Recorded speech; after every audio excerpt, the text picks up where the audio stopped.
천년 왕국 시대의 이스라엘에 대해서 말씀을 살펴보겠습니다. 첫 번째, 민족이 통일된다. 아모스 9장 11절로 15절의 말씀을 참조하시기 바랍니다. 에스겔 37장 22절 말씀을 보면 그 땅 이스라엘 모든 산에서 그들로 한 나라를 이루어서 한 임금이 모두 다스리게 하리니 그들이 다시는 두 민족이 되지 아니하며 두 나라로 나누이지 아니할지라. 천년 시대에는 이스라엘 민족이 구체적으로 회복되는 때인 것입니다. 저희가 죗값으로 수천 년 동안 국토를 잃어버리고 세계 만방에 흩어져서 학대와 곤욕을 당한 나라 없는 소름을 이때 신원해 주시는 것입니다. 대환란이 유대인을 최후 벌하는 때라고 한다면 천년 시대는 최후 축복의 시대다, 이렇게 볼 수 있는 것입니다.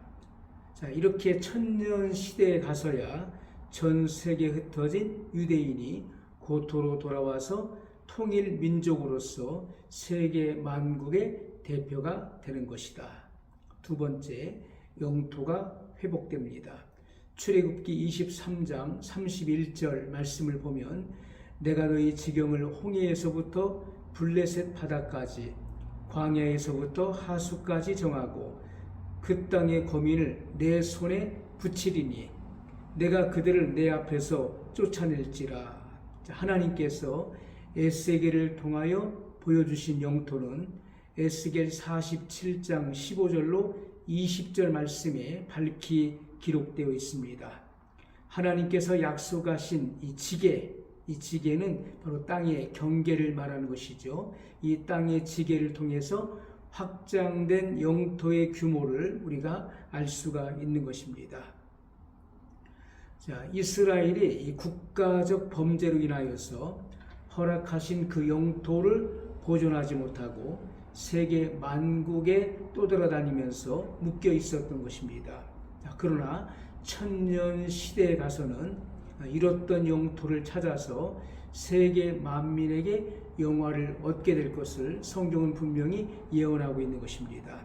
그들은 만민의 기가 된다.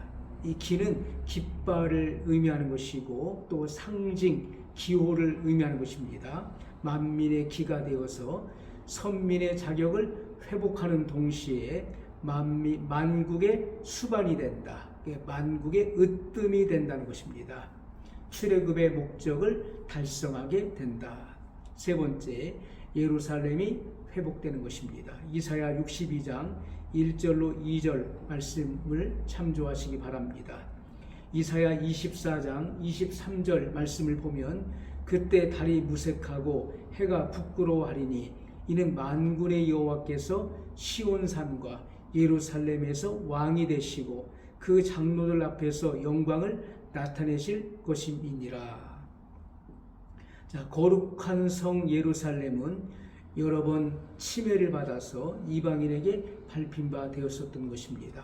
그러나 천년 시대 예루살렘은 만국의 수도가 되는 것이고 그 존귀와 영광이 클 것입니다. 이는 대왕 만유의 주 여호와의 궁전이 되었기 때문인 것입니다. 예루살렘 성은 축복이 가득할 것입니다. 네 번째, 성전이 재건된다. 에스겔 43장 4절로 5절 말씀을 보면 여호와의 영광이 동문으로 말미암아 전으로 들어가고 성신이 나를 데리고 안뜰에 들어가시기로 내가 보니 여호와의 영광이 전에 가득하더라. 이 성전이 바벨론 왕 느부갓네살에게 유린당한 지 14년 만에 포로 중에 있는 에스겔 선지자에게 장차 회복될 성전의 도형을 보여주신 것입니다. 에스겔 40장에 기록된 웅장한 장래 성전의 도형인 것입니다. 천년 시대에 가서야 이 도형대로 성전이 재건될 것입니다. 솔로몬 때로부터 네 번째 재건을 말하는 것인데 이때야 완전한 성전이 완성되는 것입니다. 자, 솔로몬 성전에 하나님의 영광이 충만함 같이 이 성전에 또한 하나님의 영광이 충만할 것입니다. 다섯 번째, 율법이 완성되는 것입니다. 마태복음 5장 17절 말씀을 보면 내가 율법이나 선지자나 폐하러 온 줄로 생각지 말라. 폐하러 온 것이 아니요 완전케 하려 함이로라. 미가서 4장 2절 말씀을 보면 곧 많은 이방이 가며 이르기를 오라 우리가 여호와의 산에 올라가서 야곱의 하나님의 전에 이르자. 그가 그 도로 우리에게 가르치실 것이라. 우리가 그 길로 행하리라 하리니 이는 율법이 시온에서부터 나올 것이요 여호와의 말씀이 예루살렘에서부터 나올 것임이라. 자, 유대인에게 은혜로 주신 이 율법을 그들이 반역함으로 멸망을 당했던 것입니다. 그러나 천년 시대에는 민족의 회복과 동시에 율법도 회복되는 것입니다. 자, 주님께서 1.1획도 패하지 않으시고 다 이룬다 하심이 이때를 가리킨 것입니다.